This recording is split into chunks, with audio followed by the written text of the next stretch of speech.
Good morning, everyone. Welcome to CPSC. We have one item on the agenda this morning. That is the oral argument in the matter of Zen Magnets, LLC, CPSC docket number 12-2. I would like to welcome both parties to this session this morning. Mr. Daniel Weiss will argue for complaint counsel. He is accompanied by Ms. Mary Murphy at the counsel table. Mr. David Jaffa will argue the cause for the respondent. He is joined by Mr. Shehan Q and Mr. Evan House. Good morning to all of you. While I will provide everyone reminders as we go, I want to begin this morning just with an overview of how today's oral argument will work. I believe that both tables were handed the flow as well, so you can follow along with that. This format, just for everyone's information, was discussed and agreed to by each commission office ahead of today's hearing. Mr. Weiss will open with 10 minutes of uninterrupted argument. Each commissioner will then have 5 minutes to ask questions of Mr. Weiss in regular order of seniority. If a commissioner has no questions or is finished before 5 minutes have expired, then Mr. Weiss may use the remainder of the commissioner's time to address any topic. Mr. Jaffa will then have 10 minutes of an uninterrupted argument. Each commissioner will then have 5 minutes to ask questions of Mr. Jaffa in regular order of seniority. If a commissioner has no questions or is finished before the 5 minutes have expired, then Mr. Jaffa may use the remainder of that commissioner's time to address any topic. Each commissioner will then have 1 minute to highlight another question or topic for Mr. Jaffa to address in his 10-minute closing. Mr. Jaffa will not be allowed to respond during this time, and therefore it will not count towards the 45 minutes allotted for argument. Mr. Jaffa will then have 10 minutes of uninterrupted time for his closing and is encouraged to touch on the topics mentioned by the commissioners just before. Each commissioner will then have 1 minute to highlight another question or topic for Mr. Weiss to address in his final 10 minutes.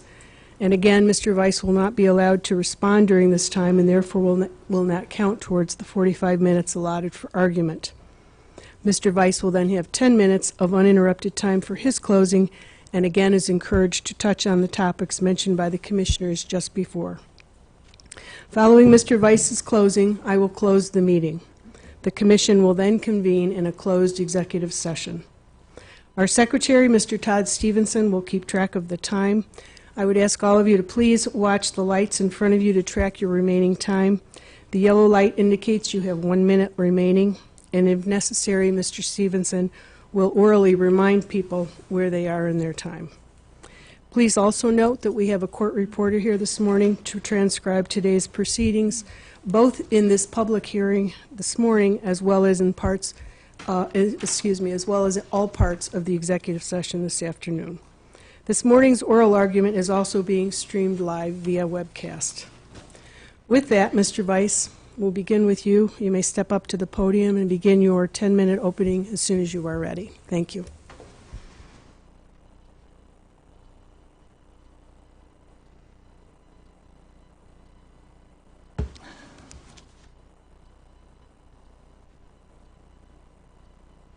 May it please the court, my name is Daniel Weiss, complaint counsel.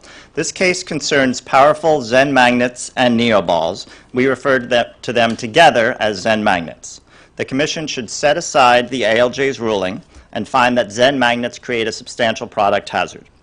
A product may create a substantial product hazard if it has a defect or fails to comply with a safety standard and creates a substantial risk of injury to the public.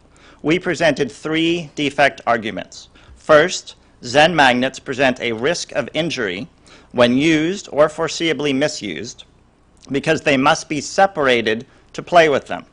Magnets inevitably get lost or shared, and children foreseeably swallow them. Second, the warnings do not and cannot warn away the risk that magnets will separate from their set. Children who get lost or shared magnets never see any warnings. Third, the defect factors in our regulation show a severe risk of injury to children. Just 2 swallowed magnets can begin to rip apart a child's intestines in just 8 hours. In addition to containing a defect, Zen magnets do not comply with the toy standard. They are toys with hazardous magnets, so they can't be designed, manufactured, or marketed as a plaything for children under 14. Zen sold its magnets with a, quote, common sense age recommendation of 12. It said that they were safe even for younger children if they know not to eat non-foods. That, by definition, makes them a toy under the toy standard. Our experts explained how children get magnets, how they ingest them, and how they are injured by them. Dr. France explained how children get Zen magnets. Zen magnets are sold in dozens or hundreds of innocuous-looking but deadly pieces. It's like a toy you buy already broken. When you use them, you will separate them, lose them, share them. Zen expects this to happen. It even provides spares to make up for this, 220,000 spares so far. Zen's marketing and warnings cannot change this risk that magnets will become separated. The risk is inherent in the design of the product. You're supposed to break it apart when you use it. And Zen's warnings can't protect children who get lost or shared magnets because they and their parents don't see them. Dr. Steinberg explained how children ingest Zen magnets. Toddlers find them and place them in their mouths as they explore their environments. And unlike other ingestion hazards, this hazard uniquely affects older children who mimic tongue piercings and are shocked when they suddenly snap together and roll down their throats. And Dr. Steinberg categorically rejected the notion that children or parents were to blame. Children ingest magnets when engaging in age-appropriate conduct, and parents have no idea of the risk of tiny, innocuous-looking magnets. This is a hidden hazard where parents frequently cannot protect their own children from harm. Dr. Noel explained how children are injured by Zen magnets. Magnet ingestion presents like a stomach virus. Older children, Kristen, Sarah, Jocelyn, they suffer severe injuries even when they tell their parents what happened, because the magnets so quickly begin to destroy their intestines. Because of just 2 Zen magnets, Kristen no longer has part of her colon or her intestines. And the youngest children, patient M, Braylon, Annika, they can't say what happened to them. They suffer immense pain, immense harm. Patient M's parents displayed their Zen magnets on the fridge, just like Zen said, refrigerator art. She needed emergency surgery to remove part of her intestines. Braylon, just 8 tiny magnets, and he lost so much of his intestines he can't get nutrition from food anymore. And Annika, 7 tiny magnets. Despite her mother rushing her to the hospital, 7 tiny magnets killed her child. Dr. France, Steinberg, and Noel presented thorough and well-documented testimony. Zen offered no experts to rebut any of it. Any one of those 4 arguments we presented is sufficient to find a substantial product hazard, but the ALJ fundamentally misunderstood the law in rejecting them. One key error was his misunderstanding of what creates a risk of injury under our definition of defect. He said, quote, simply because 2 ore magnets become separated does not result in any exposure to danger. No consumer has ever been harmed by an uningested liberated magnet. Of course, 2 magnets broken off their set, sitting on the floor, don't create an injury, but they do create a very real risk of injury. It is the separation that creates the risk. The injury results when children find them and ingest them. By the ALJ's logic, small parts that break off a toy sitting on the floor do not expose children to any risk. A dresser prone to tipping does not expose children to any risk because a child has to climb on it to be injured. That's dead wrong. Just like a dresser prone to tipping, just waiting for a child to climb on it, separated magnets are ticking time bombs just waiting for a child to interact with them. The ALJ erred because he did not understand the risk of injury, that separated magnets ready to be foreseeably ingested expose children to the risk. And that brings me to the ALJ's second major error, that a defect cannot result from misuse. That's another clear legal error. The ALJ found that Zen never advertised the magnets, quote, for oral ingestion. So ingestion can only result from misuse. A toy with small parts, but not advertised as great for eating, misuse. A dresser prone to tipping, but not also advertised as great for climbing, misuse, nothing we can do. Again, that's wrong. That's directly contrary to our regulation, which states that a defect may be based on, quote, reasonably foreseeable consumer use or misuse. Whether a child's age-appropriate use of a product is classified as use or misuse does not matter under our regulation. The ALJ's third major error was in absurdly finding it, quote, difficult to identify any population exposed to a risk of injury. He ignored the risk created by Zen magnets and instead repeatedly blamed children, parents, doctors. He dismissively found that, quote, toddlers will swallow just about anything, and that older children only ingest magnets based on their, quote, intelligence, carelessness, education. That's nowhere in the record, no evidence to support that. The ALJ's strained effort to blame children, parents, and doctors is totally unsupported by the evidence.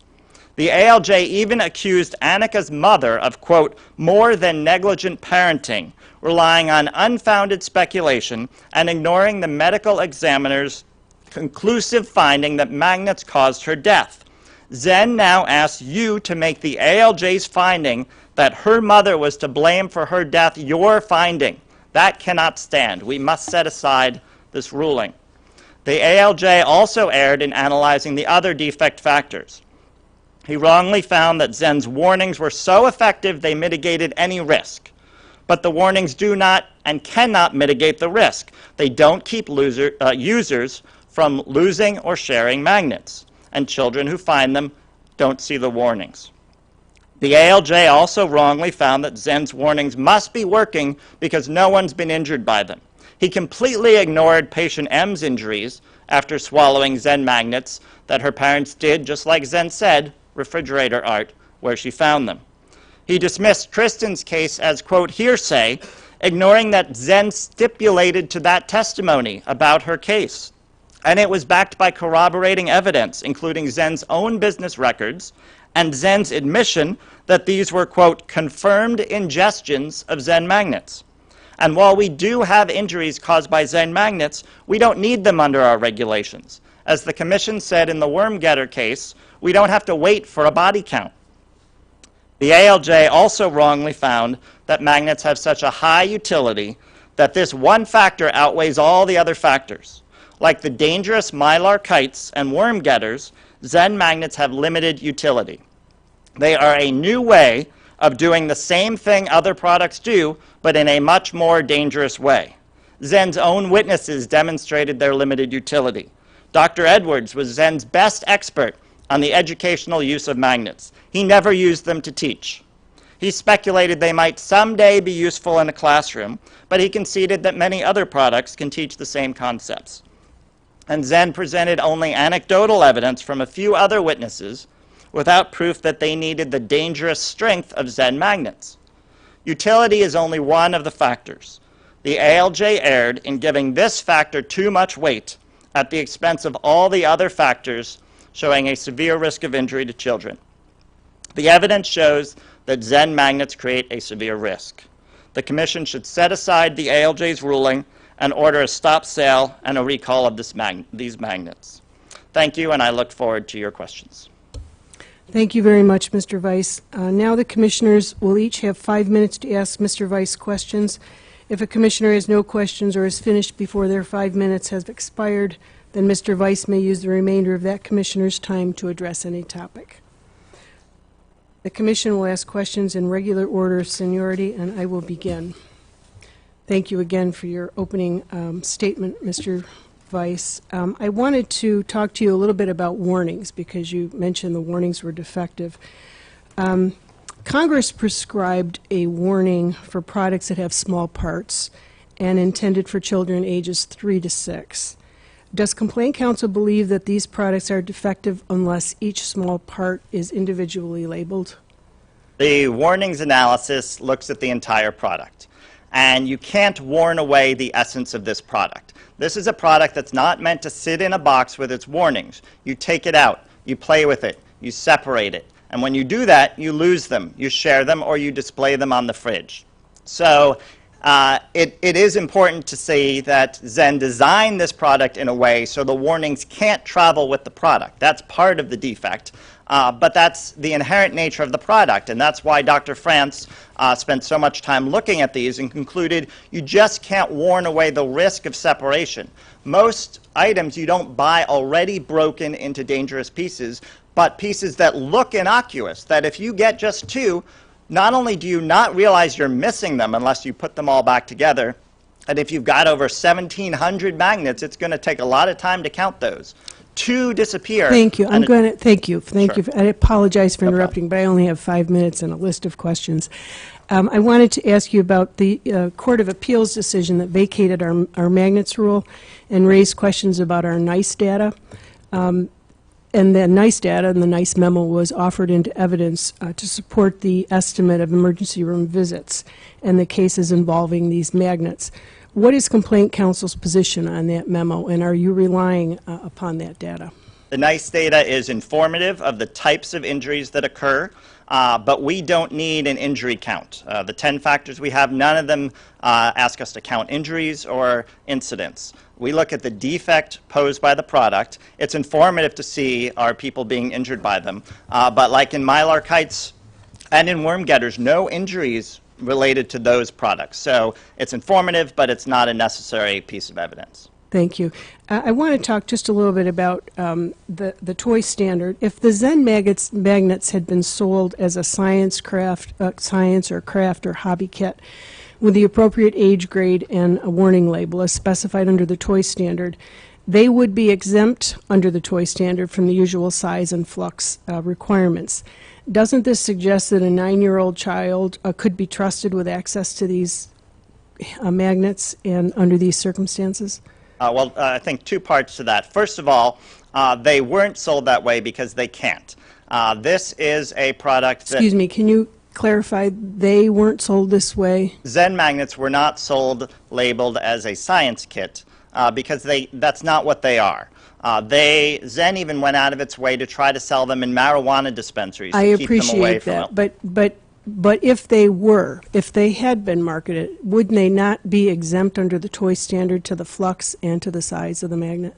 Then we would have a totally different product. So the evidence in this case shows that they couldn't be sold that way. That's not what this product is. This product is a product that's made for kids to play with. He tried to sell it in marijuana dispensaries to keep it away from kids. It's not a science kit. We know what science kits are. We've seen those. A bunch of loose magnets is not a science or hobby kit. Thank you. And I understand that. I just, if it were, and it was qualified as a science kit, that would be exempt from the flux and the size of the magnet. But I want to get to my last question because I only have a minute and a half left. So our CPSC interpretive rule, 16 CFR 1115.4, says a design defect may be present if a risk of injury occurs, quote, as a result of the operation or use of the product. If this phrase was intended to reach misuse too, then why didn't the Commission just spell out the word misuse in that regulation? Our Section 1115.4 is a very long paragraph, so it's important to read it in context. One of the factors, a separate factor, is misuse and the foreseeability of misuse. In that context, and if you read in the introduction to that factor, it says in determining the risk of injury, those are the factors that we look at. So misuse has to be a part of the way you look at it. Otherwise, it's semantics. A child using an age-appropriate conduct to play with a toy, is that use or misuse? And our regulations say don't get hung up on that. Look at I'm how going to they're interrupt actually... you again because I only have a few seconds left, because the word misuse was then under the warnings section of that regulation, not under the design defect. And I just want to, you mentioned that it's in part, misuse is in, we rely on the finding of a defect in part, but not entirely on misuse. And I think that's where we're disagreeing. But my time has expired, and I'm going to ask Commissioner Adler, give him his 5 minutes. Thank you very much, Madam Chairman. Mr. Vice, thank you for your presentation. So I guess I want to go back to foreseeable use and misuse. because, as the chairman just noted, that the respondent has argued that CPSC regulations do not contemplate that we could find a product to be defective based, quote, entirely on the misuse of a consumer product. That is, a defect existing solely because of misuse. And my question is, do you agree with the respondent's argument or not? And if not, why? Not at all. And if you read the example in Section D, it says that you look at misuse, which can be based in part on a problem with warnings. And then again in the factors, its own factor is misuse. We called out that as a separate factor to say we look at the foreseeability of misuse because that's so important. Otherwise, you can excuse away a defect by blaming children for engaging in age-appropriate conduct that you know they will do with this product. So yes, you can base you can base a defect entirely on misuse, just like a tipping dresser or a broken toy. Yeah, and on that point, respondent made a big argument that, and the court made a big argument that ingestion is misuse, and misuse like that falls outside of our authority. And yet in your brief you make the point about similar products such as poisons or prescription drugs and child-resistant closures. I would make the point about flammable fabrics and products regulated under the Flammable Fabrics Act, because if kids didn't play with matches and lighters, we would have much, much less need for regulation there, and yet it is premised on consumer misuse. And again, you could make that same argument about small parts, which you did. And I think you made a good point in saying that when you sell a product with a small part, it is not intended to break into small parts. When you sell the magnets with these small magnets, they are intended to be separated. So I guess I would just ask if you have any further argument about the notion about misuse versus use, and whether the use of the word in one instance automatically means that it's not addressing misuse. If I'm clear about that question, I'm not sure I am. I think our regulations are clear, and the context of how we recall products, especially to protect children, is clear. If you're going to say that a child is misusing a dresser by climbing on it, is misusing medicine, just like this, taken out of its child-proof cap and put on the table, that just because he can open it, sorry, that's misuse, then how would we protect children? And that's why I think the regulations in two places talk about the foreseeability of misuse. So I want to hit you with another hypothetical, and that is, assume for the sake of argument that the respondent did every possible warning that anybody could insist on, and it restricted its product in ways that meant that it never found its way to children, at least by way of sales. Do you think that would mean the product would be no longer available for kids to get into, and therefore no longer or not likely to be a substantial product hazard? Our experts spent a lot of time looking at that, and they found that how you sell the product doesn't matter, that children get them, ingest them, and are injured by them the same way because the products are fungible once they're purchased. Kristen, when she got those 6 magnets, she didn't care whether they were Zen or some other brand. They looked the same to her. She used them in the same foreseeable way. They injured her in the same way. So we have injuries by Zen magnets. That's more proof of the risk. But the fact of how they're sold is unrelated to how children get them once they're in your house, once they're separated, displayed, lost, or shared. And back to the notion of whether there were injuries or not injuries from Zen's product, in the record, it appears as though Mr. Q did concede that there were at least 2 injuries associated with Zen magnets. But when I read the ALJ's decision, the ALJ either ignored that or poo-pooed that. Do you have any response to the ALJ's analysis of Mr. Q's concession?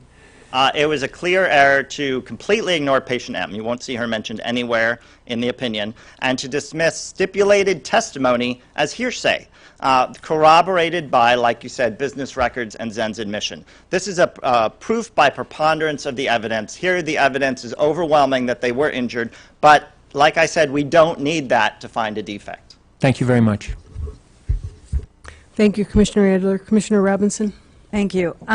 As I read 1115.4, which I've done way too many times at this point, and also look at what was rejected in the 1977 proposal for that regulation. It appears to me that that regulation gives us great leeway in finding defect, which Dye tells us is the first step.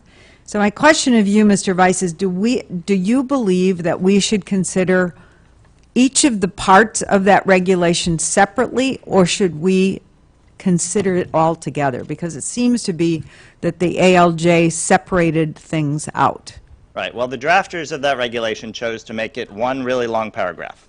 And that's because it all flows together. It's a broad, expansive definition of defect. I used to work in product liability law. Defect is very different there from here, because here our focus is on protecting children, not assigning blame.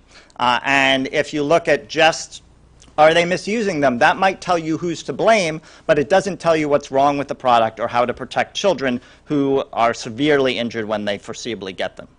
So I think we can all agree in this room that swallowing these magnets is a misuse. But the question with respect to foreseeability, do you see the foreseeability coming from the design of it, or the behavior of children, or actual cases, or some combination thereof, or something else? It's all of that, and actually the ALJ got that right. He said that foreseeability of misuse was, the evidence was so overwhelming that was a, quote, foregone conclusion.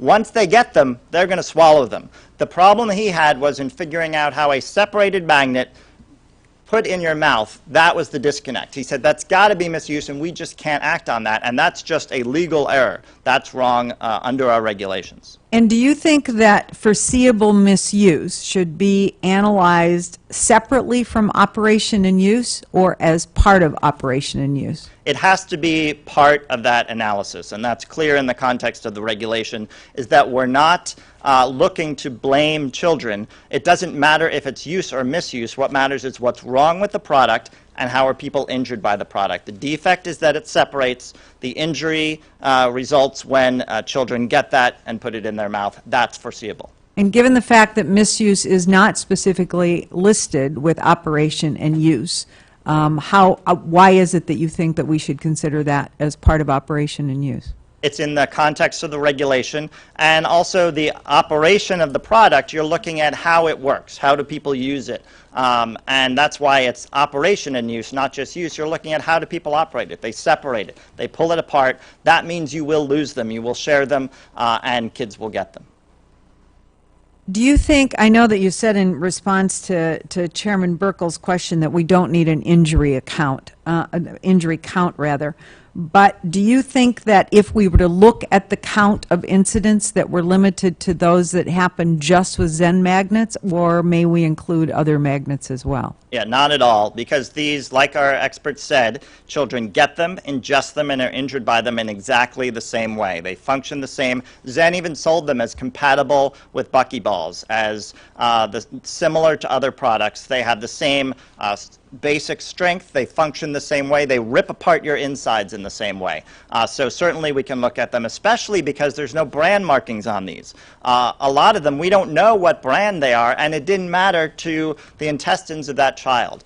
So yes, we can certainly look to how similar fungible products work and how children use them. And again, setting aside your statement that we don't need an injury count, do you think that we could, given the 10th Circuit opinion, we could in this decision rely on NICE data? Or should?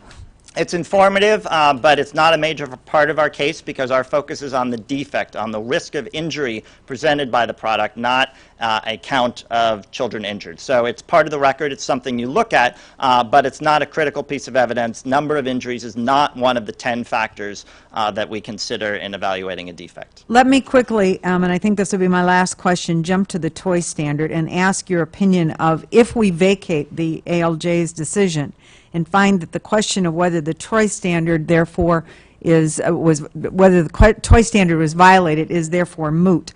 What do you foresee as the precedential effect of that? I don't think there's a problem when we analyze products. They're case by case. Each product presents its own defect. These are four different arguments that we present, any one of which is sufficient. And the toy standard is a smaller piece. The defect is what's inherently wrong with this product. That's how children are getting injured. The toy standard anticipated that, and that's why it also violates that. But the key problem here is the defect with the product and how children are harmed by that. Thank you, Mr. Vice. Thank you. Commissioner Kay? Mr. Vice, we spent a lot of time this morning already on 16 CFR 1115.4, so I'm going to spend a little bit more time on that.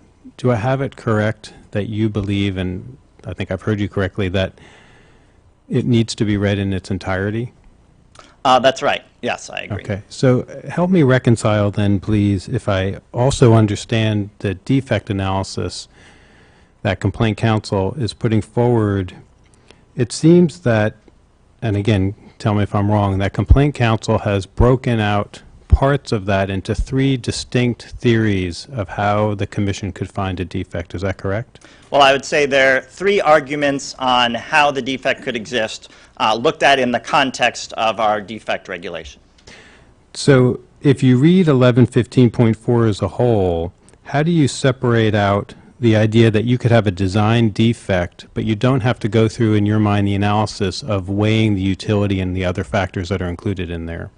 It all depends on the product. Sometimes you have a manufacturing defect.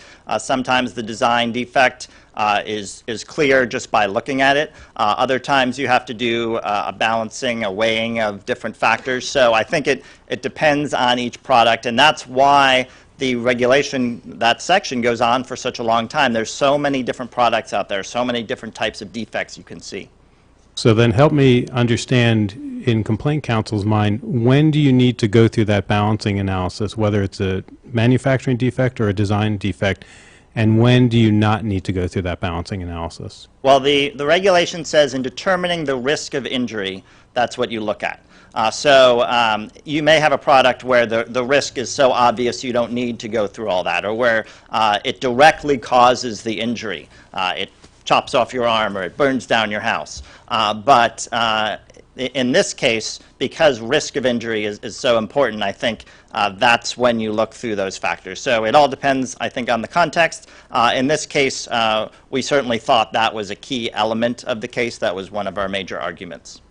Okay, and switching topics, does complaint counsel believe that the record is complete for the commission to make a determination, make a decision?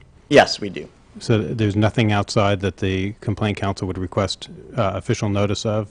Well, I'm we going to did ask both parties the same question. Right. We did ask in our appellate brief that the commission take official notice that Zen Magnets was selling a new type of magnet that was small and round, but that didn't purport to have the same risks as this. I don't think you need that to reach your decision, but that's certainly something the commission could look at. And what's the relevance of that? Well, part of the testimony was that the utility of this product is important because you can't, there's nothing else like this. And that proves that wrong, although I would submit that the evidence is so limited, even by Zen's own witnesses. The educational expert didn't use them to teach. Their anecdotal witnesses most of them don't even mention Zen magnets. They say they don't need that strength, they just like spherical magnets. I see. I have no more questions. I'm happy for you to use the remainder of my time for continue your argument. I think we can go on to other questions. Thank you. Commissioner Mohorovic? Thank you, Mr. Vice. I'd like to address count 2 of the amended complaint. And I have a series of yes-no questions, if you don't mind. You consider the subject products toys, yes or no? For our toy standard claim, yes, the subject products are toys. Do you consider the products children's products as defined in CPSIA? We didn't make an argument that these products are children's products, just that they're toys under the ASTM. I understand. Are they children's products or general use products? All products under CPSC jurisdiction fall into one of the two categories. The subject products, children's products, yes or no? I'm not prepared to answer that because that wasn't addressed in the record. In 5 years of looking at this case, you never considered whether or not the products were children's products. That's not a claim we raised. But are they children's products? I'm not prepared to answer that now because that's not a claim we raised in our complaint. Do you believe children's products are subject to general use product rules and regulations as defined by the agency? If the commission wants further briefing on children's products, I think we could submit that, but I'm not prepared to answer those questions because that's not a claim that we made. Do you believe that the consumer products were designed or intended primarily for children 12 years of age or younger? That, I think, is clear in the toy standard context because that's exactly what Zen said. They said, when you look at these products, it's common sense that they're for 12-year-olds. That's how they saw their own products. That's how they sold them. Primarily? No. Not primarily. Zen didn't say whether it was or wasn't primarily. Do they have equal appeal to children and non-children? Dr. Steinberg, when he looked at it, he said they are appealing to children, but he said he couldn't give a probability on that, and I don't think the record would let you answer the exact number of children or adults who play with them. The respondent testified that 80% of his customers are between the ages of 15 and 65. If that doesn't define primarily intended for children or not, where would you draw the line on primarily? Well, the toy standard is a different standard. It looks whether it's manufactured, marketed, or designed for children under 14. And Zen's statement that the common sense age is 12, I think clearly answers that question. Zen's holding contests with cartoon characters and awarding prizes to 7-year-olds, I think answers that question. So you think they are children's products? I'm not answering that question because that's not a claim that we made. Do you believe in count 2, the F963 is a children's product safety rule? It's a toy standard. It's a different rule with different age limits. There's a definition in CPSI's children's product safety rules. Products are either rules before the agency, rules, standards, regulations, and bans, are either children's product safety rules or for general use. Do you consider F963 to be a children's product safety rule? The toy standard is a safety standard under Section 15 that if it creates a substantial risk of injury to the public would create a substantial product hazard. Do you believe general use products are subject to F963, the mandatory standard? Every product you look to see, is it a toy under the standard in the toy standard? Do you believe that general use products can be subject to F963, yes or no? If it's a toy, then yes. If it's a toy. You're aware that CPSC has 2 lists of rules and regulation standards of ban, one of which are applicable to children's products, the other list are applicable to general use products. Under the list of rules, regulations, standards, and bans that are subject to general use products, CPSC did not consider and does not list F963. I'm talking in the general sense of a product that you're looking to see if it's under the toy standard. You would look to see, is it a toy? Is it designed, manufactured, or marketed to children under 14? I recognize that, but if this commission finds that subject products are general use products, do you think that that completely precludes the application of the toy standard in and of itself? I think that would be conflating 2 entirely different standards. The question of the toy standard is it a toy? If it is, does it contain loose hazardous magnets? All of our recommendations to regulated industries is to first consider whether or not you have a children's product or a general use product. Then we suggest that they look at the two lists of rules that may be applicable. If they come to the conclusion that it's a general use product, then therefore they were subject only to rules requiring general certification for general use non-children's products.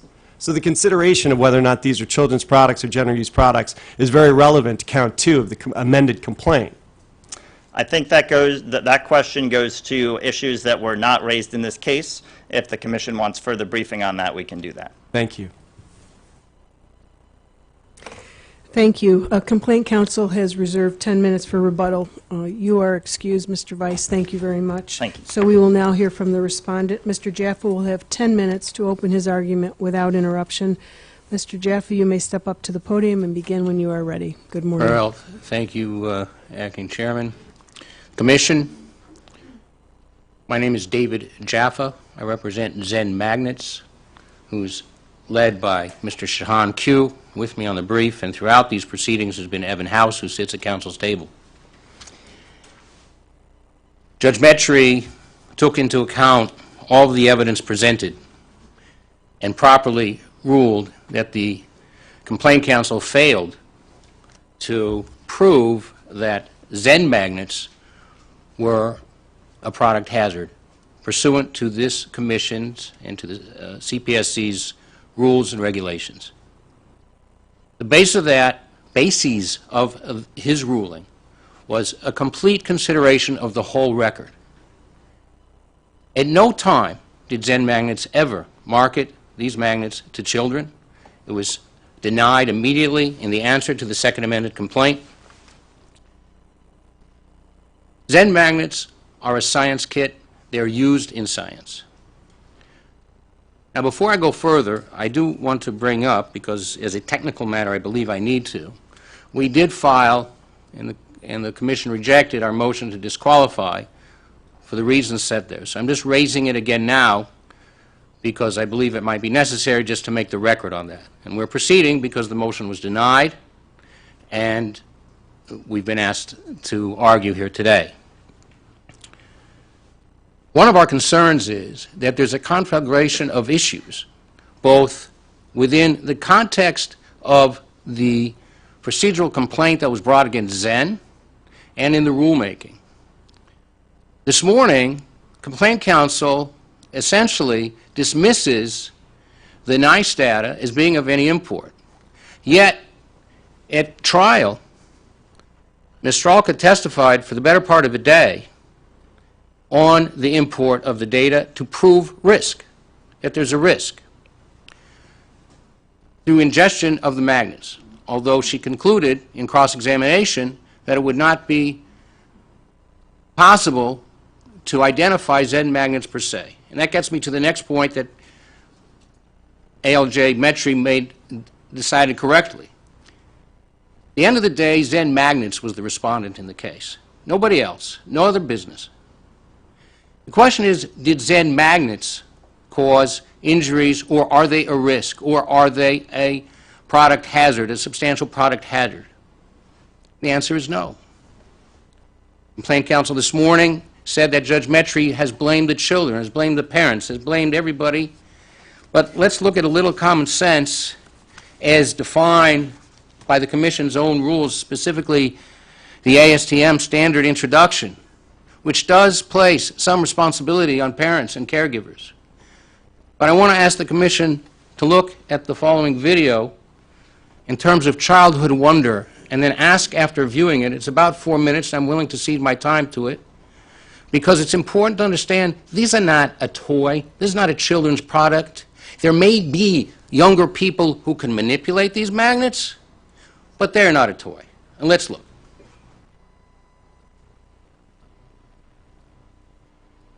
Mr. Jaffa, is the video in the record? It is, the Commission requested that we provide documentation, and we did that, so it's part of our documentation that we provided last week. But in addition, Judge Metri saw the video during the trial in December of 2014. I believe it is R-138 or 139. It's either 138 or 139, but it is in the record. Was it admitted as evidence? Yes. Okay, fine. Thank you. You may proceed. I apologize.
searching for a right opening and then we burst in.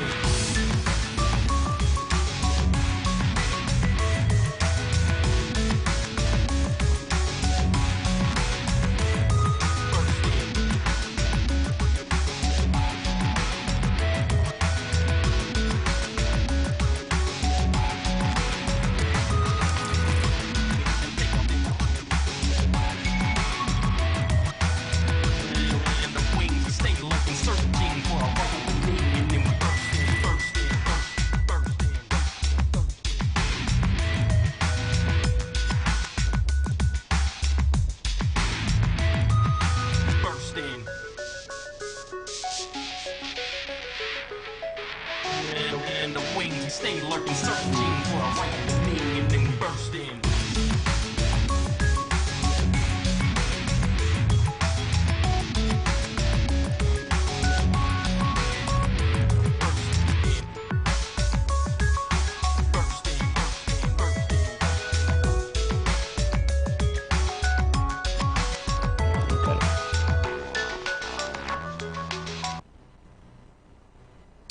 The import of that video to us is supplemented by the record, by the testimony of Dr. Peltier, for example, who taught using those magnets.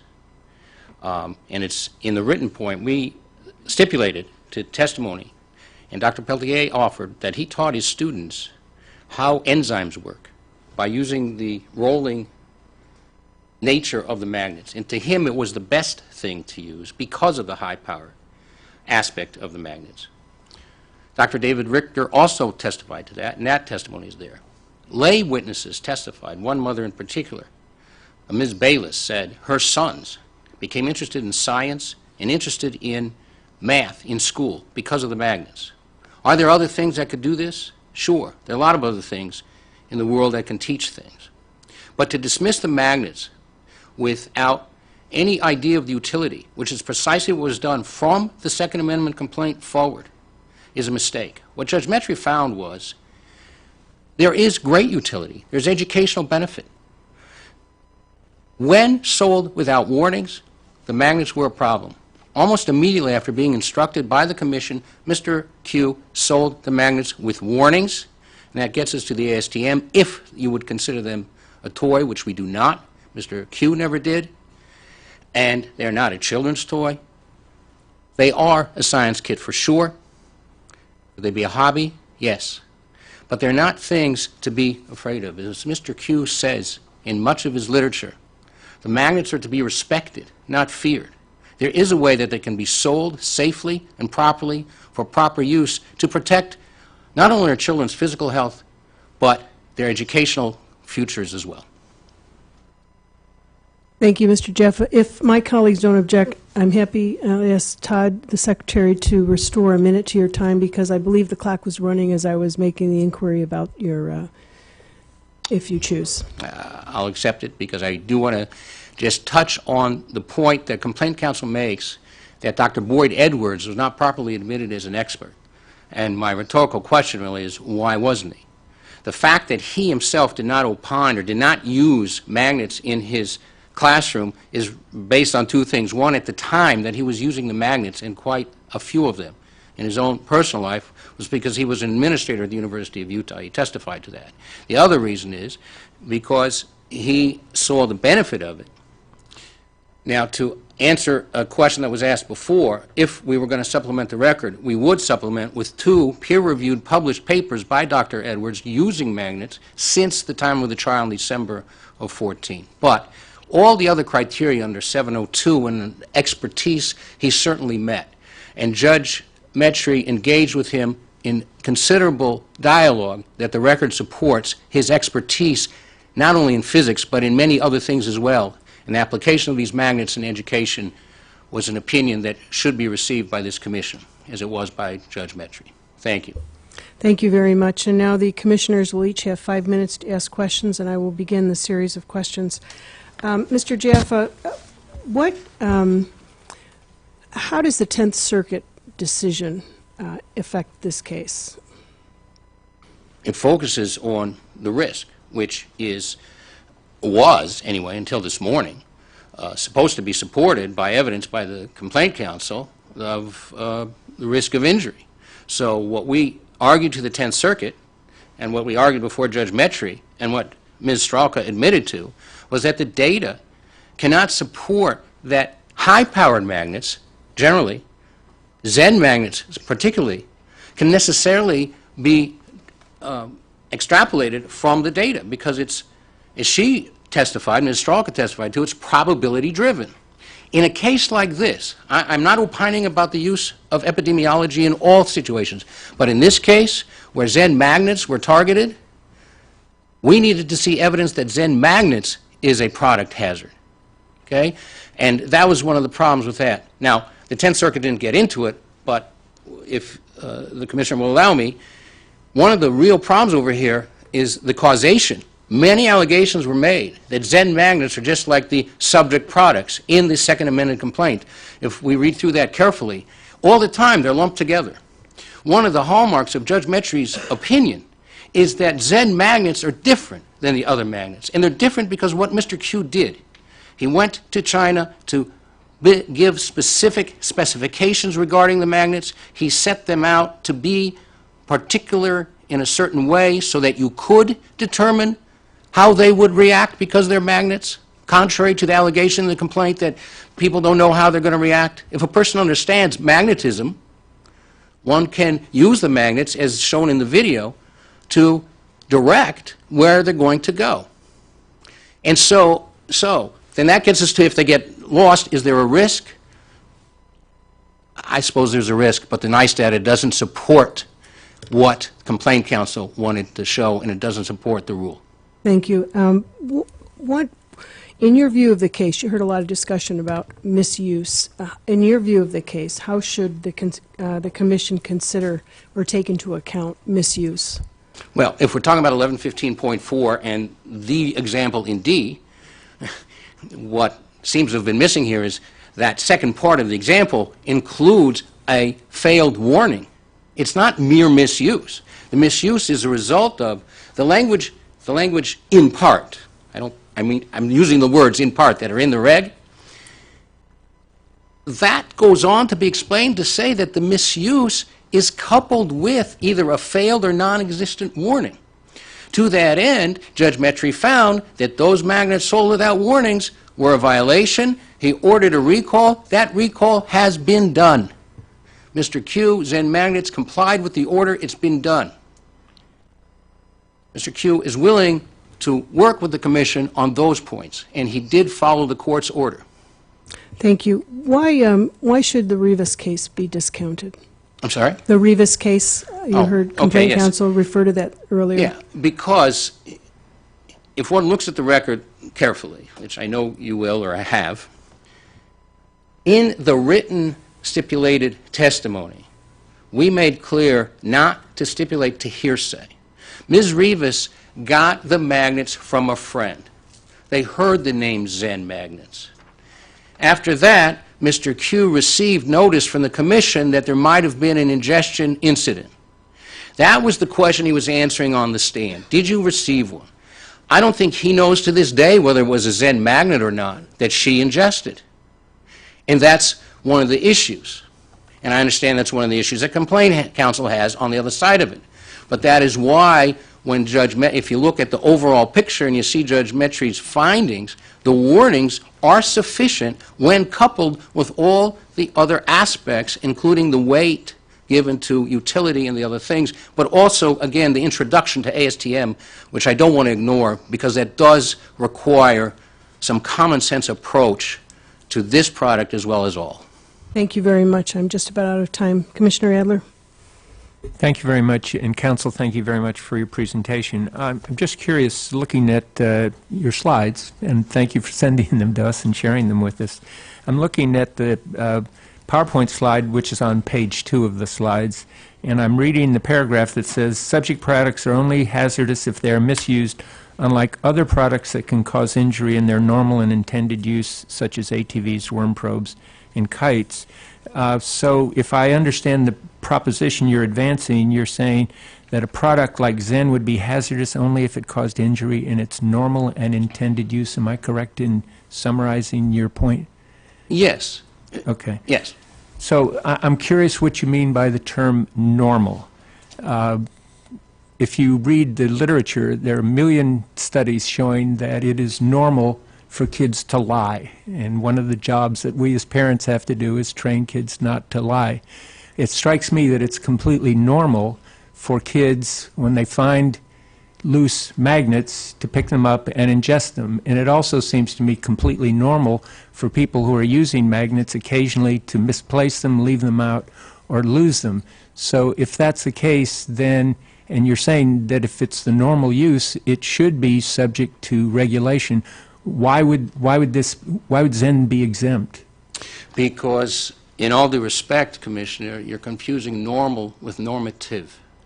I don't think I'm confused. I know, no, the You may be language said- advancing it as we- normative, but I'm using the dictionary definition of normal. And if a child lies, and just because everyone lies, doesn't make it normal. It makes it what everyone does. By your very question, you're acknowledging that it is outside of accepted behavior. And just because everybody does it, does not make it normal. Well, if I look up the dictionary definition of normal, and I don't want to get too bogged down in this, it says usual, typical, or expected. That sounds to me like even if you disapprove of somebody doing it, if they actually do it, that's considered normal. And this strikes me as just that sort of a situation. Okay, then I accept that, and I understand what the Commissioner is saying, but I would respond by saying, when we say normal use, we say expected use of the product as intended.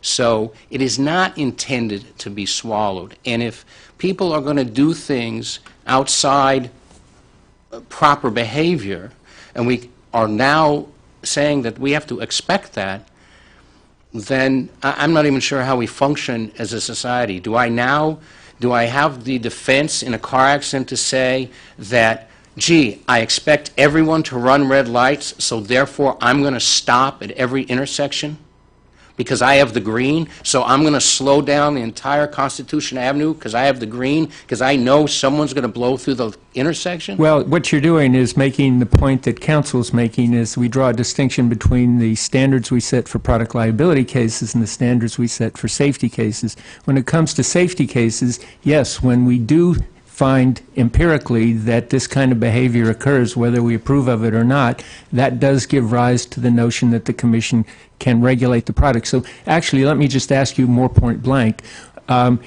just where, and this may be repeating what Chairman Burkle asked, but what is the role of consumer use that's foreseeable? What's the role of misuse that's foreseeable? Are they simply outside the scope of our authority?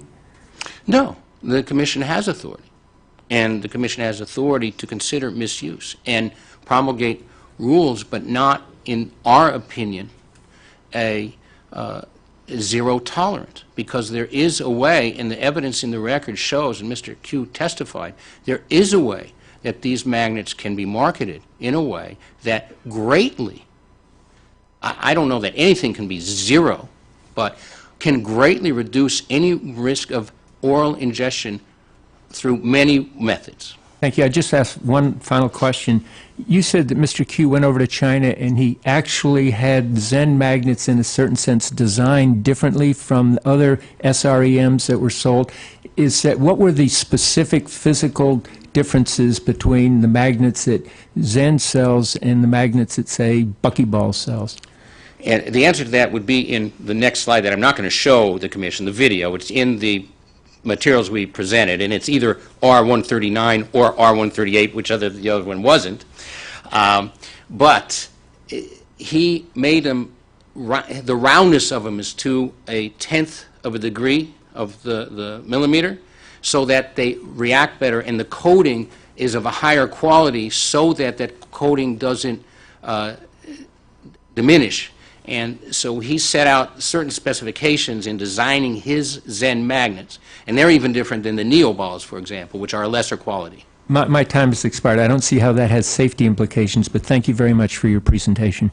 Commissioner Robinson? Mr. Jefford, let me just follow up on what Commissioner Adler was just asking about. Am I correct that the injuries that a child would suffer if they swallowed 2 or more Zen magnets would be identical to the injuries they would suffer if they swallowed other SREMs?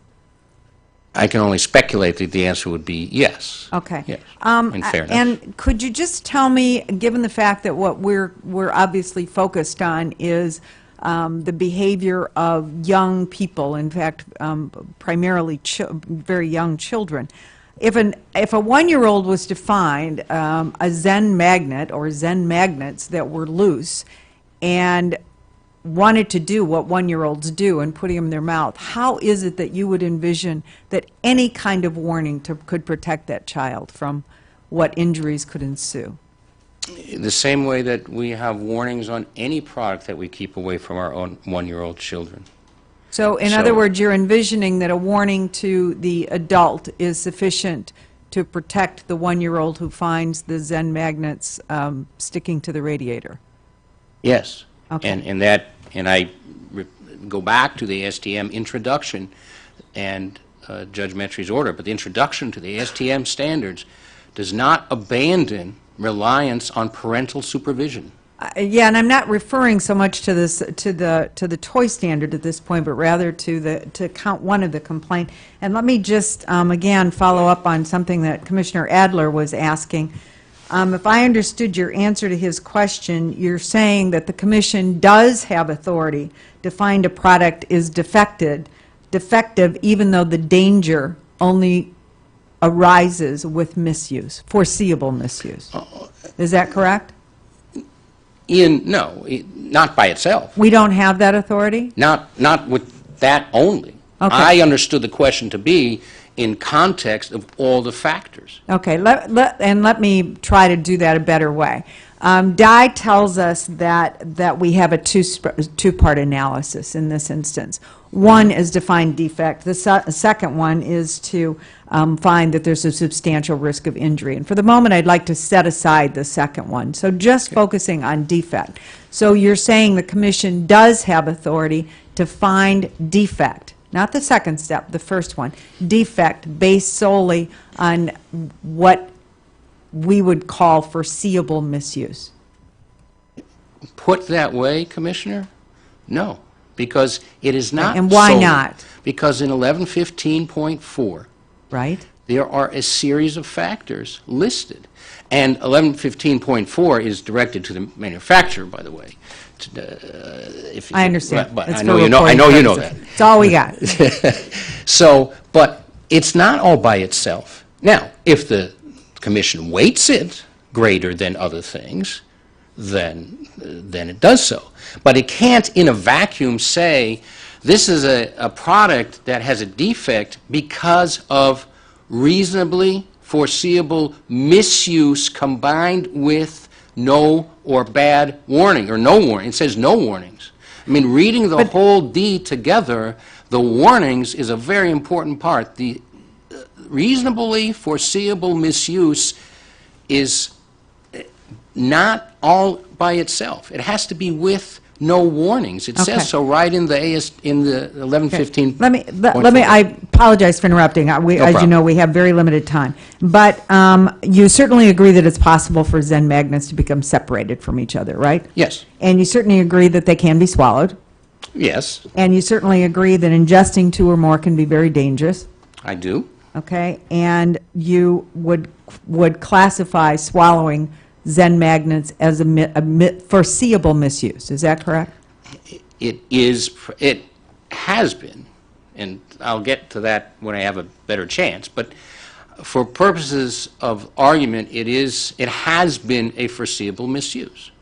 Okay, I'm gonna just then ask you, given what Dye did with respect to looking at worm probes that work the same way as the worm getters, why is it that you're taking the position that we can't look at magnets that cause the same kind of injuries that Zen does in terms of evaluating the substantial risk?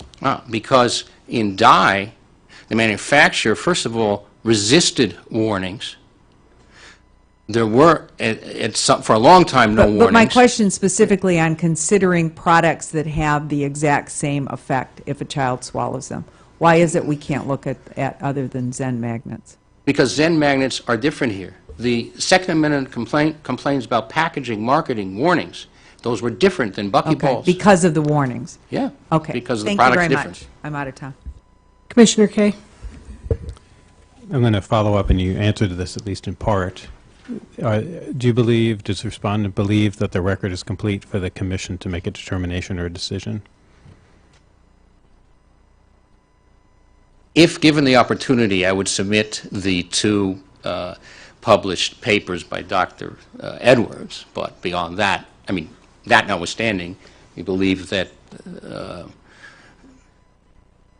in other words, I guess I have to understand what the commissioner is asking, because the record as of December 2014, and is that what we're talking about only, or is the commission going to open it to the point where we now get to consider more evidence since then? I mean, these papers I'm talking about were not published in December 2014, so if we're going to freeze time, then we're done, and I accept that.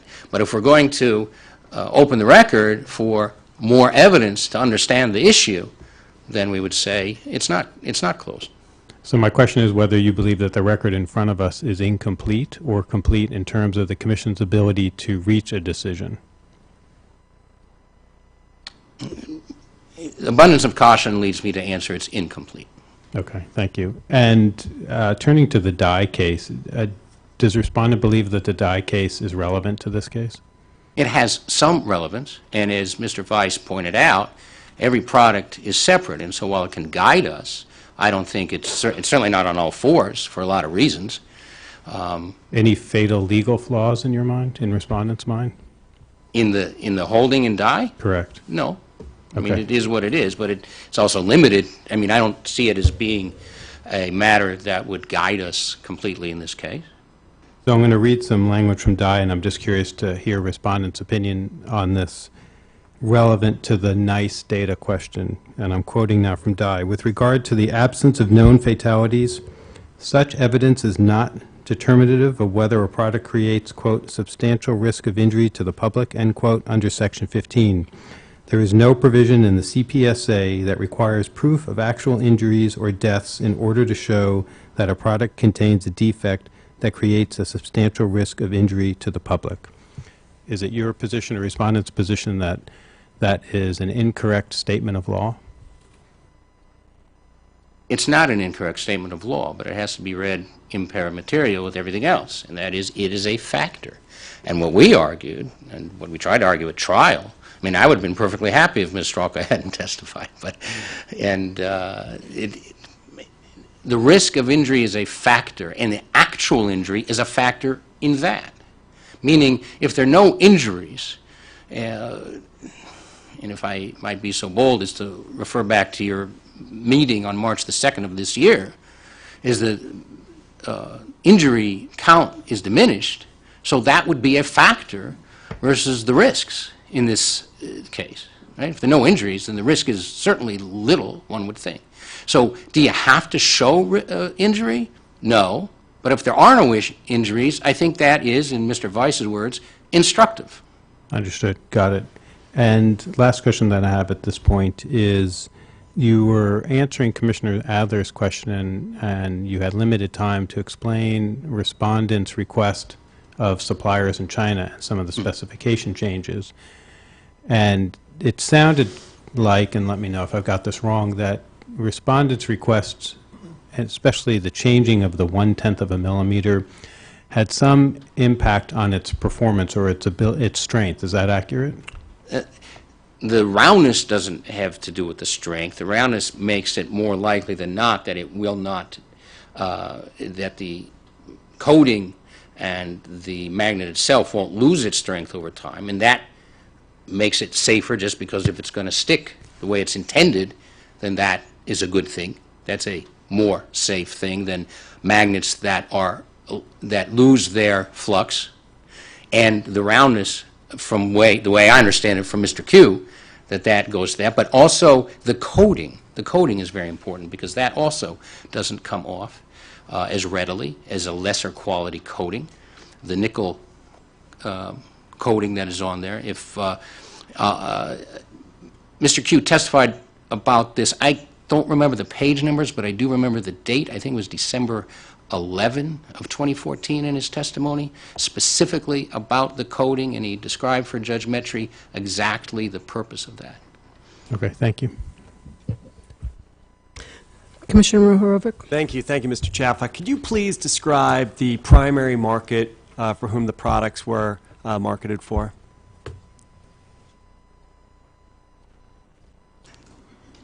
That's a great question.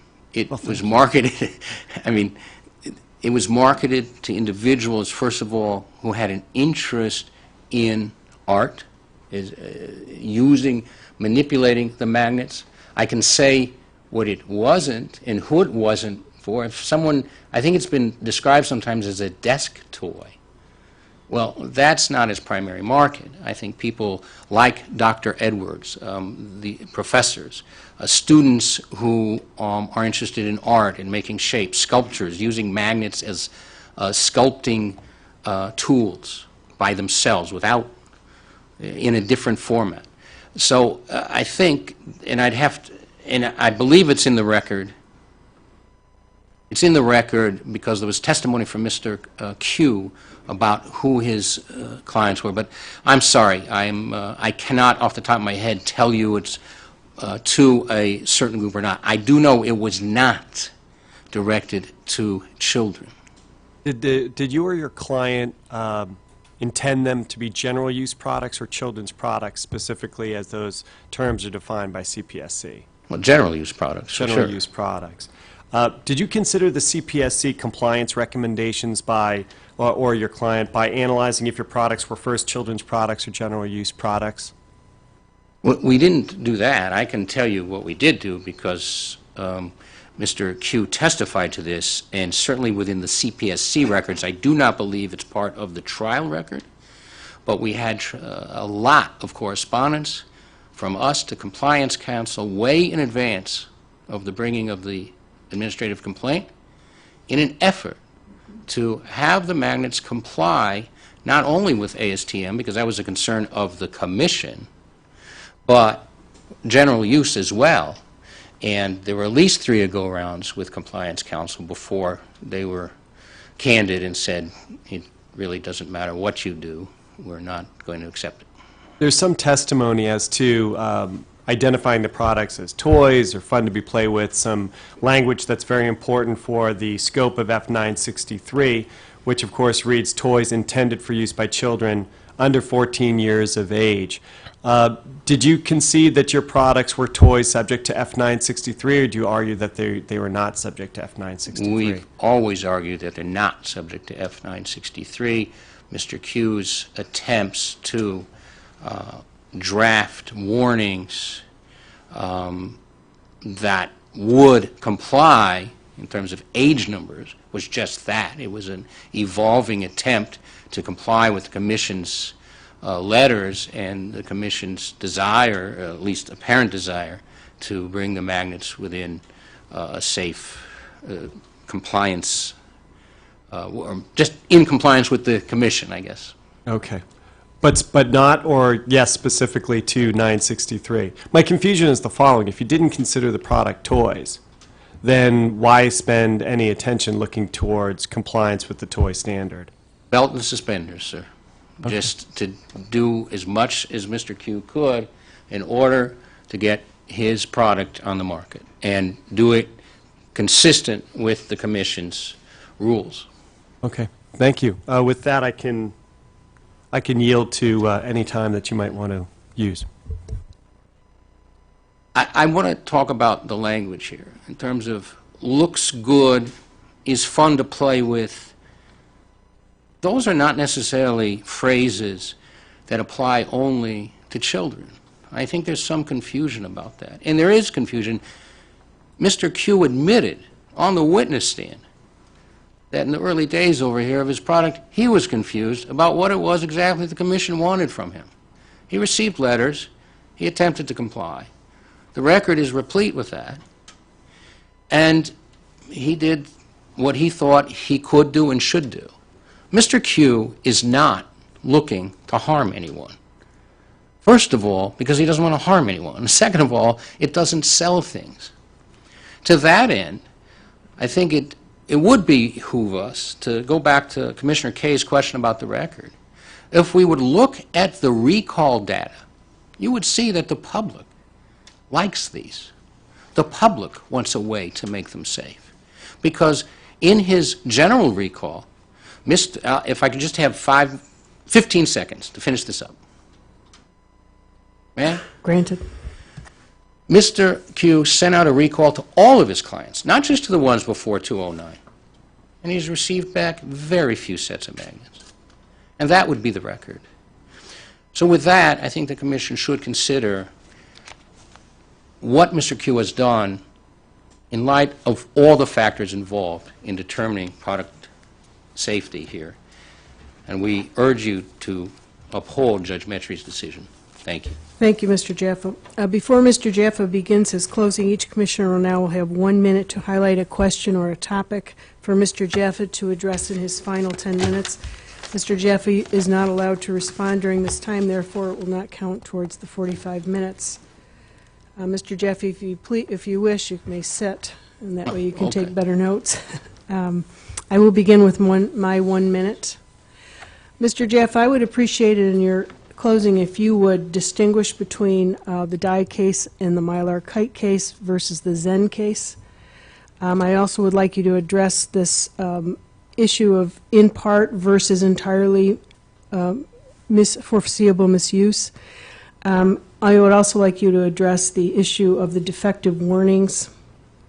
And lastly, whether or not when someone ingests one of these magnets, is anyone able to distinguish what the source of the magnet was? Is it possible to identify it as a Zen magnet versus a, we'll say, buckyballs magnet?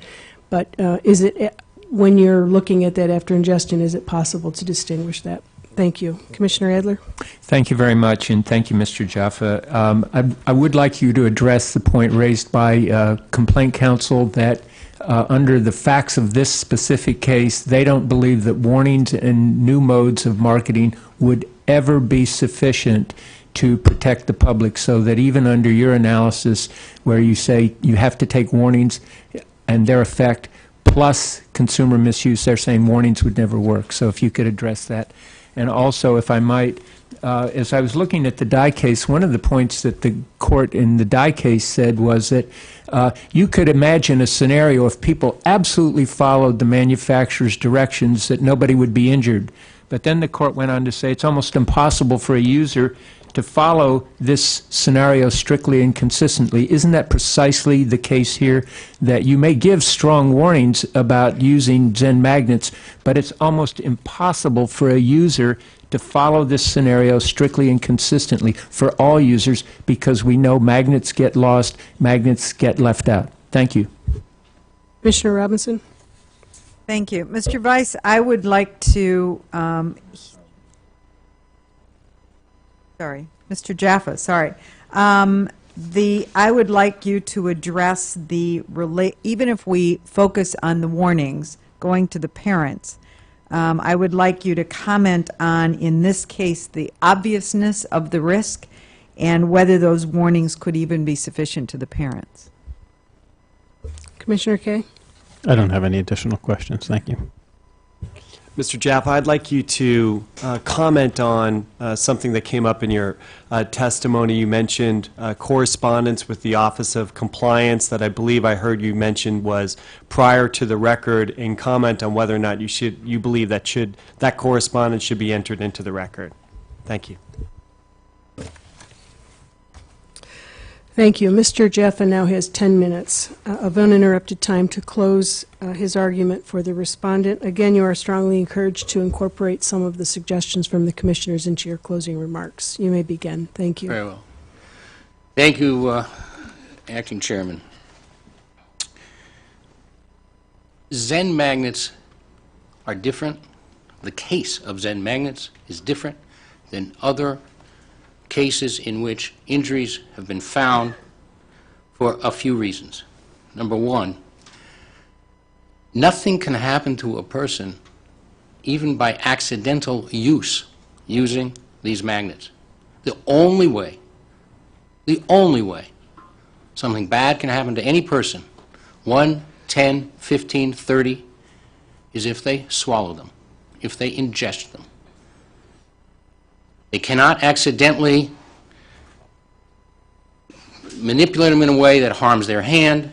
They can't accidentally cut off the cord using a power saw. They can't accidentally cut themselves with them. They can't accidentally do anything. The difference, therefore, between Zen and the worm getter and the balloons and slip and slides and products that we might use correctly, properly, and still get cut, hurt, burned, electrocuted, is that I cannot accidentally swallow these if I don't put them near my mouth. It just can't happen. So how do we do that? Commissioner Robinson wants to know, is there a set of circumstances? Sure there is. Do we forget how to prevent forest fires? Do we forget about seat belts? Do we forget these things? Do we just throw common sense out the window because we live in an age where we expect everybody to just do whatever they want? Is that where we are? And so we don't have to stop with Zen magnets. There are any number of products that can cause serious injuries when used as they're designed. This commission has as one of its goals, as I understand it, education, protection of the public. To answer your question, Commissioner, yeah, I'd like those letters in the record. I'd like the commission to see what efforts were made by Mr. Q to come in line with you, to work with you, so that a product that protects children's education, makes doctors, engineers, physicists who can protect people in the future through the science. That would be great. But we were told no, no, and no. It just can't happen. Zero risk, no risk. We don't live in a riskless society. Are we sad when things happen to our own children, to other people's children? Absolutely. Do we do our best to make this a safe world? Absolutely. And that's what Mr. Q wants to do. What's different about the Zen magnet is that it can do something more than simply entertain. It's not an unnecessary thing as alleged by the commission, by complaint counsel in the second amended complaint. It has value. It has value in our colleges, it has value in our schools, and it has value at home where a child doesn't have to constantly be bombarded with electronic influences. That is, I think, a strong consideration. How can we do it? We can teach the public how to use magnets. We can put warnings on these boxes with parental supervision. We do it all the time. We let kids into the movies every day with little things that say, gosh, your mother should be here with you. And then we show them scenes that are unspeakable. Magnets can be made safe. We don't have to have anybody swallow a one. It's not impossible. It was impossible because Dr. France said it was impossible before he thought about it. This is the problem. These were not commission experts. Do we give deference to the agency? 100%. I'm not asking you to violate the law here and go away from the law. Chevron works. These weren't their experts. Dr. France is not a commission expert. Dr. Steinberg is not a commission expert. Can we do things to help children, young adults, adults, use the magnets? Now, this idea that because there is a risk of misuse, sure, and I concede, I'm not just a father, I'm a grandfather. I watch this happen daily with my grandchildren, how they learn, how they manipulate things, what they do. Parental supervision, sometimes grandparental supervision, is necessary. And I think it is acceptable, it is wise, if we get to a point where we say the use of this product can be very beneficial, even if it's just for your own use. I'm giving some suggestions based on the testimony that's in the record. But there may be a young man who's having a hard day at school and he wants to blow off some steam, and he comes home and he sees the package insert that shows him how to make some of these tetrahedrons, or he goes and, despite my comment about the electronic, he goes on YouTube and he sees a Dr. Edwards video about how to make a very elaborate design. What's bad about that? Is there a risk that some of those magnets might fall on the floor? Sure. Let's teach him then Dr. Edwards' method for picking those up and making sure that you have all the magnets back when you're done. We can do it. How do I know? Because of the history of this country. That's why. We don't have forest fires anymore, for the most part, that just run out of control. We have them, but not in the way they did before Smokey the Bear came along. People use seat belts because of the advertising. Does everyone who gets in a car put on a seat belt? No. But are there injuries in car accidents today because of an extreme lack of seat belt use? No. It's been diminished greatly. If your goal is zero tolerance, then I don't know why I came here today. Zero tolerance, then let's just not do it. Let's not do anything. I may cancel my plane reservation tonight because I'll walk to Denver. It seems safer, maybe. We don't live in a riskless world, and I know you know that. And do we commend the Commission for its efforts to make this a safer world? 100%. And those of us who have children, and put children in cribs, and put children in strollers, and put children in baby carriers, and put children in devices that you all have made safer, phenomenal, grateful. But do we get rid of the devices because one might fold up and hurt a child? No. Totally unknowing. Obvious risk. Well, I would say today the risk is much greater. I think Dr. Noel knows more about it today. And I'm not saying that with any glee. I'm sorry for, young Jordan, Master Jordan. But through that, let's learn from it. Let's make it a better place. Let's not make his injuries in vain. Let's do something good. But risks are much more obvious today, Commissioner. Let's put them out there. Let's tell the public what the risks are. That's what Mr. Q wants you to do.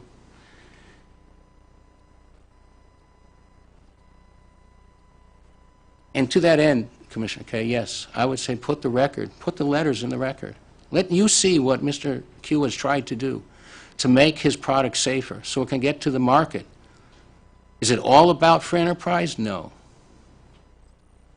It's not.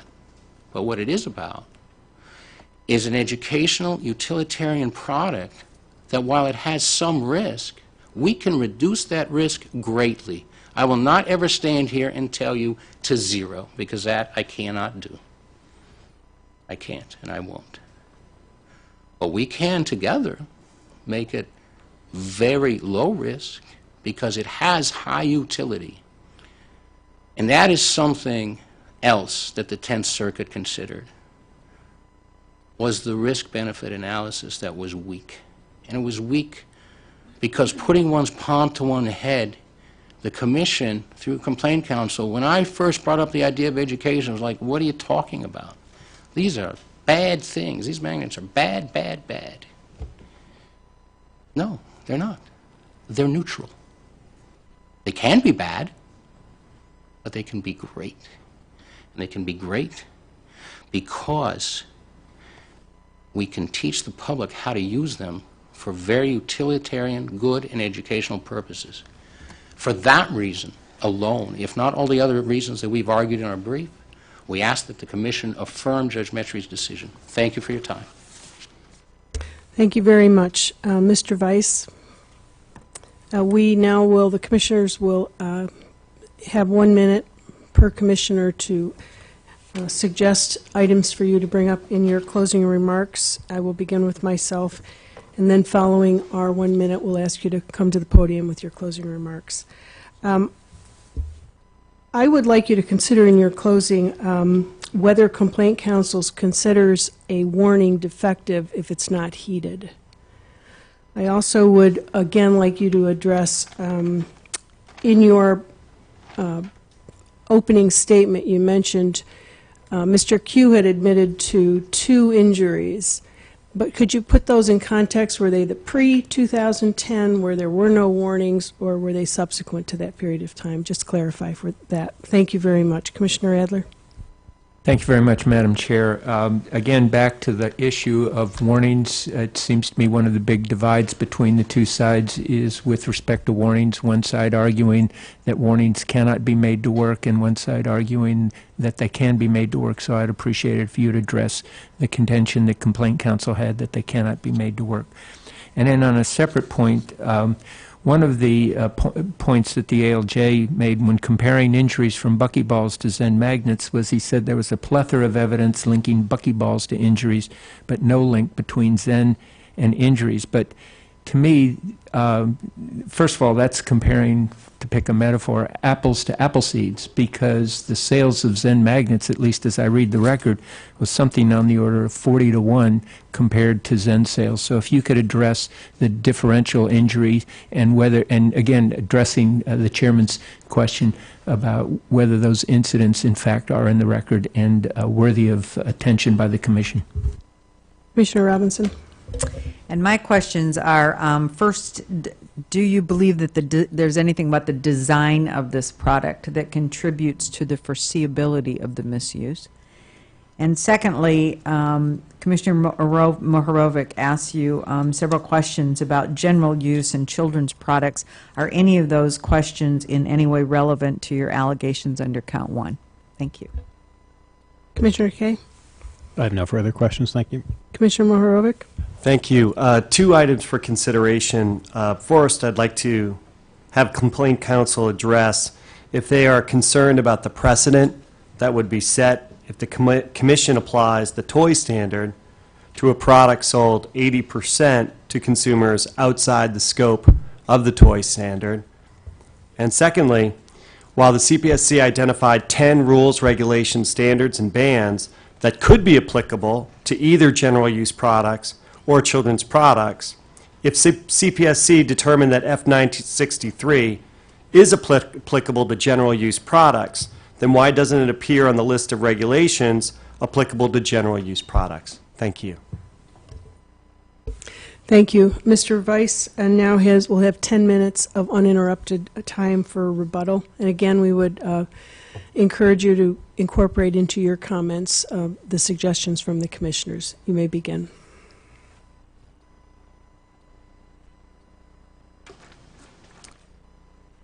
Thank you. And I just want to bring us back to the heart of this case, which is that these products are defective because they present a unique hidden hazard. Children who find them or get lost or shared magnets in their parents, they never see the warnings. All they see are innocuous-looking products, which, as Dr. Steinberg said, look exactly like what you should simulate tongue piercings with, or toddlers, exactly what you should put in your mouth because they look like candy, or that's just how you explore your environment. And all 3 of our experts, who were unrebutted, said that's exactly how children will get them, ingest them, and be harmed by them, and that does not matter based on what brand they are or what store they're sold in. It's how children get them, how you use them.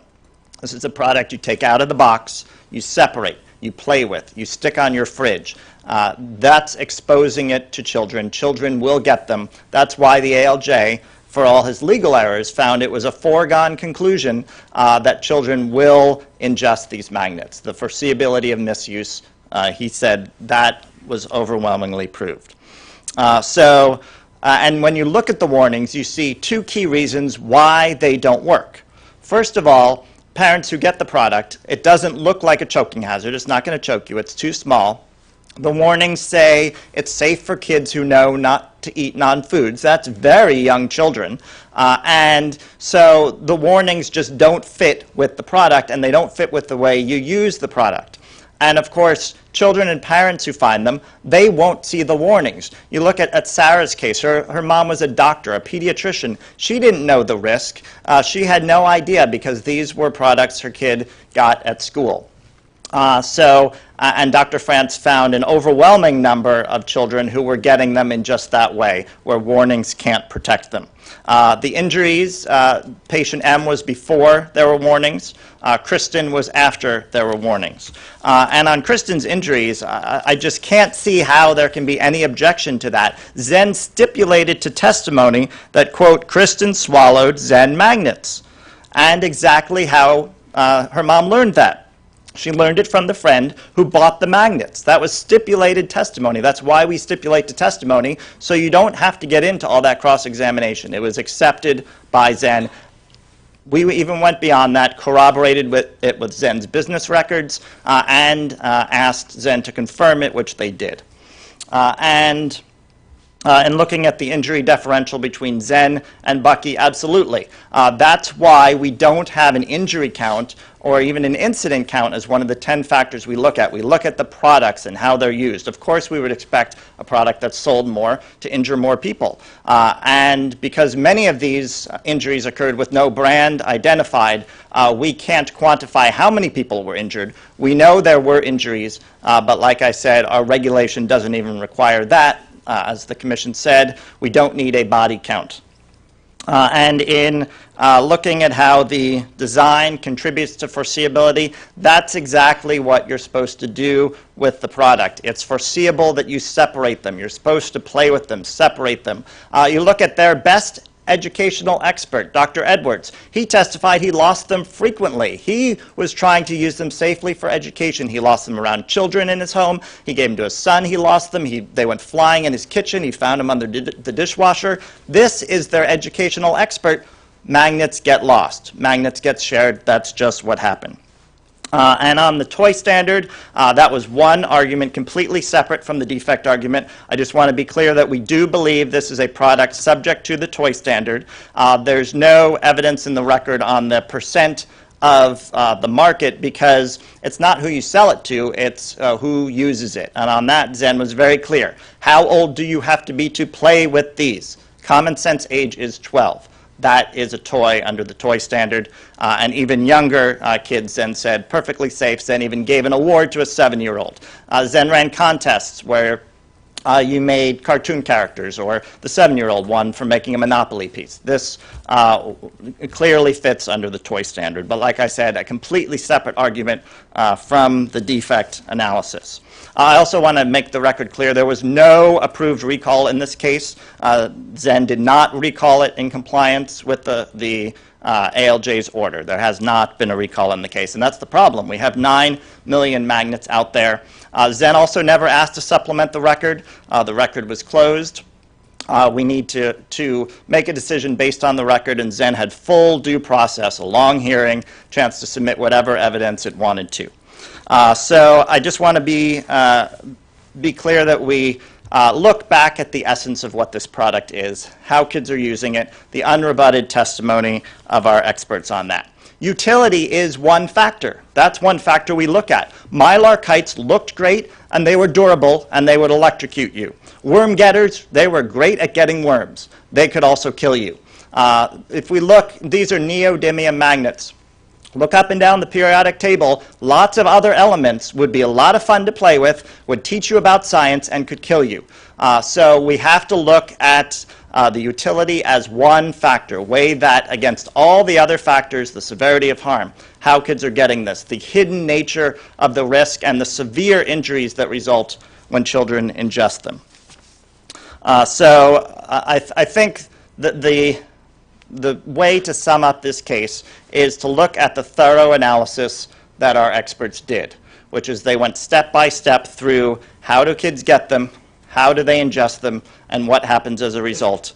And we saw that that happens no matter what brand is on the box, because once you take them out, you use them the same way, kids see them the same way, they get them in the same way, and they're injured in the same way.